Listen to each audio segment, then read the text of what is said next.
Bonjour et bienvenue sur la chaîne du chasseur d'étoiles de midi. Mais franchement, il fait une chaleur. Je vous dis pas. Paris, Paris, canicule, Paris, Paris. Bon, Jean-Luc Reichmann est arrivé, voilà. Le maître de midi faisait le piano avec ses doigts. Au coup d'envoi la première question. En 1999, quel groupe a connu le succès avec le tube Tomber la chemise? Donc, bien sûr, c'était le groupe toulousain Zebda. Donc, ensuite, eh bien, il est arrivé, c'était Miguel qui était venu avec sa compagne Laurine. Alors, sa question, d'après une étude, quelles voitures sont les plus susceptibles d'être conduites par des psychopathes? Eh bien, c'était les voitures allemandes. Ensuite, vous aviez Cécile qui était elle aussi venue en famille. Alors, l'année dernière, quel objet connecté a été le plus acheté par les Français? Eh bien, c'était une montre. Et moi, je vois de plus en plus de personnes qui payent avec leur montre connectée comme ça, donc qui payent au supermarché, au tabac, etc. Je crois que je vais m'en acheter une, même si en général je ne porte pas de montre, mais je me dis que ça peut être assez sympa au lieu de se balader avec la carte bleue tout le temps. Ensuite, vous aviez Lolo Laura qui était venue avec sa copine Émilie. Sa question, qu'est-ce que la ville de Venise va rendre obligatoire pour éviter l'affluence touristique? Eh bien, c'était des créneaux de réservation pour le maître de midi. Quel type d'ouvrages sont confectionnés par des lexicographes? Donc, c'était des dictionnaires. Ensuite, à Saint-Quentin, la mode croît sur au bailli dans la Somme. Pourquoi des habitants n'ont pas pu renouveler leur carte d'identité? Eh bien parce que le nom était trop long. Regardez, Saint-Quentin-la-Motte, croix au bailli. Bah, c'est vrai que c'est un peu long quand même, hein. Donc sur cette question, elle est passée au rouge. Qui dit rouge dit duel.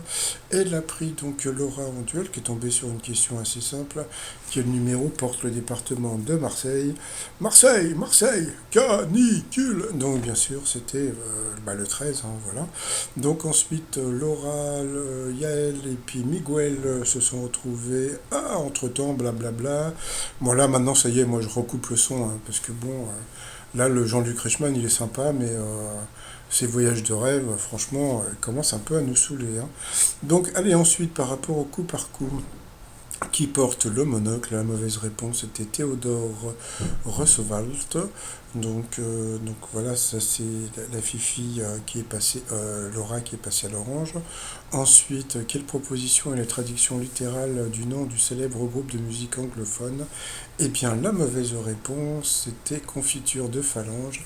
Voilà, sur cette question, elle est passée au rouge. Qui dit rouge dit duel. Elle a pris Miguel en duel, qui est tombé en lui encore sur une question assez simple. À quel programme spatial a participé Neil Armstrong?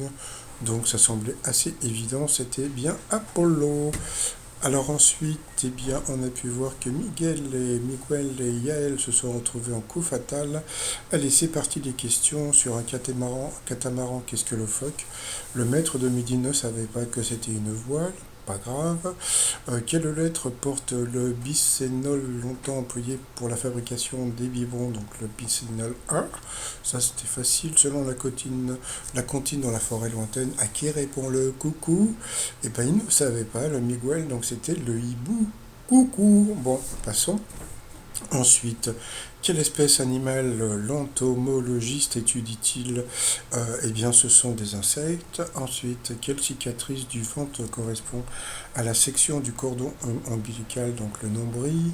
En français, quel adjectif spécifique se rapporte au rêve? Le maître de midi ne l'a pas trouvé. Moi, je pense que je ne l'aurais pas trouvé non plus.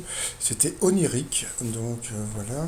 Ensuite, en argot, qu'est-ce qu'une godasse? Ben voilà. C'est ça le truc, hein. J'ai remarqué en général. Oui, j'avais reçu un message il y a plusieurs mois d'une personne qui m'avait dit qu'en général, le maître avait toujours une question un peu difficile et une question facile, tandis que le candidat, lui, c'était plus des questions difficiles. Mais bon, c'est pas grave, on a l'habitude. Ensuite, quel acteur de la série Une famille formidable et Jacques Chirac dans La Conquête en 2011? C'était Bernard Lecoq. Je me demande s'il n'a pas été dans l'Étoile mystérieuse, lui.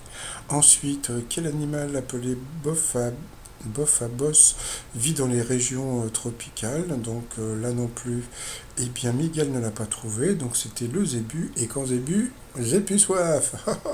Ensuite, quelle plante donne la cacahuète? Eh bien, il n'a pas trouvé non plus, c'était l'arachide, et l'arachide te donne des cacahuètes, c'est pas la même chose. Ensuite, inauguré en 1983, dans quelle ville la Trump Tower se trouve-t-elle? Donc là, il l'a trouvé, c'était New York. Ensuite, dans quel château est mort le roi Charles VIII après s'être cogné la tête? Ah, franchement, je sais pas, mais c'est un peu con. Voilà comme mort. Ensuite, quel acteur incarne Don Vito Corleone dans le premier volet du Parrain? Et là, le maître de midi ne l'a pas trouvé.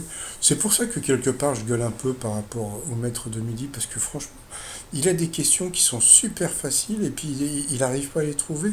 Donc, bon, bah voilà, quoi, tant pis pour lui, hein. Ensuite, quel pin-up créé en 1930 est célèbre pour son poupopidou? Donc, c'était Marilyn Monroe. Ah oui, j'ai oublié de dire, c'était Marlon Brando, hein, donc le parrain. Donc, c'était une question facile. Ensuite, en 2004-2014, qui était président de la Commission européenne?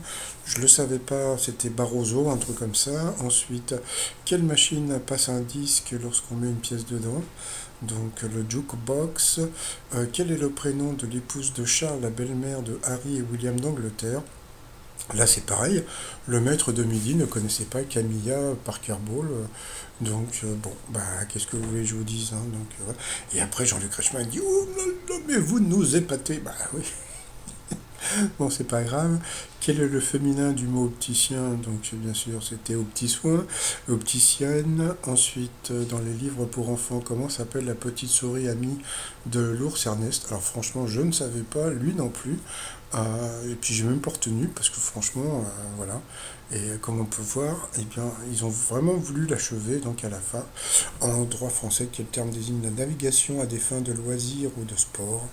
Voilà, donc bon, il n'a pas trouvé, donc sur cette question, le maître de midi était content. Voilà, donc bon, moi j'ai plus rien à dire, de toute façon il fait trop chaud pour dire quoi que ce soit. Allez, ensuite, par rapport au coudomètre, depuis 1986, qui est devenu la gare d'Orsay de Paris? Donc c'était le musée d'Orsay, hein, tout simplement. Avant, il y avait une piscine en face qui s'appelait la piscine d'Eligny, qui n'existe plus. Qu'est-ce qui nous cause du souci en cas de rhinite? Eh bien, c'était le néné. Ensuite, quelle œuvre classique réunit les personnages de Cosette, Fantine et Gavroche?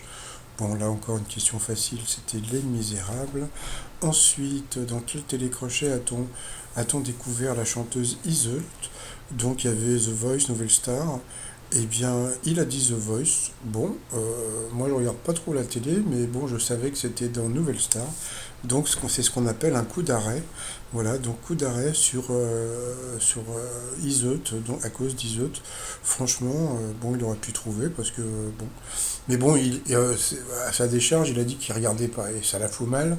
Quand tu es sur TF1 et tu dis bah non, moi je regarde pas ce genre d'émission.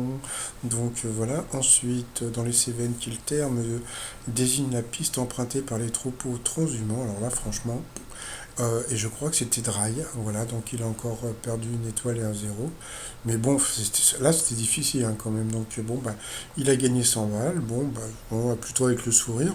Mais comme la veille il avait gagné 5000 boules, donc bon, bah, ils ont peut-être pas voulu lui. Comme il a eu deux questions qui étaient un peu difficiles quand même, donc ils ont pas voulu lui donner bah, 10 000 balles tous les jours quand même, pas déconner non plus, hein. Donc voilà. Par rapport à l'étoile mystérieuse, ben, vous avez toujours le parapluie, l'avion et la pampa. Moi, je vais rester sur ce personnage-là qui fait la voix d'un personnage dans le truc Umbrella, la série sur Netflix. Voilà. Et puis sinon, t-shirt du jour, hein, de circonstance, je peux pas, j'ai trop chaud sur le site trop-mignon.com. Donc voilà.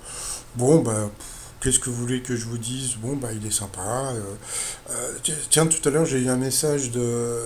Comment il s'appelait? Je sais plus. Je crois que c'était Stéphane. Vous savez, celui que j'avais dit que c'était le teubé de la semaine, à cause du pain au chocolat, qui m'a dit que il avait joué contre lui, qu'il l'avait trouvé sympa. Bah, heureusement qu'il est sympa. Manquerait plus qu'il morde en plus. Non, non, mais il est sympa, mais c'est pas ça le problème. Moi, ce que je reproche à tous les maîtres de midi, quoi, à certains maîtres de midi, c'est leur réaction face à la victoire avec des questions faciles. Donc, bon, bah, je sais pas.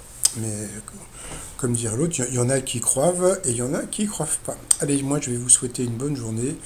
Je pense que je vais aller au rayon frais de mon supermarché parce que là, franchement, il fait vraiment trop chaud chaud. Allez, passez une bonne journée, bye bye.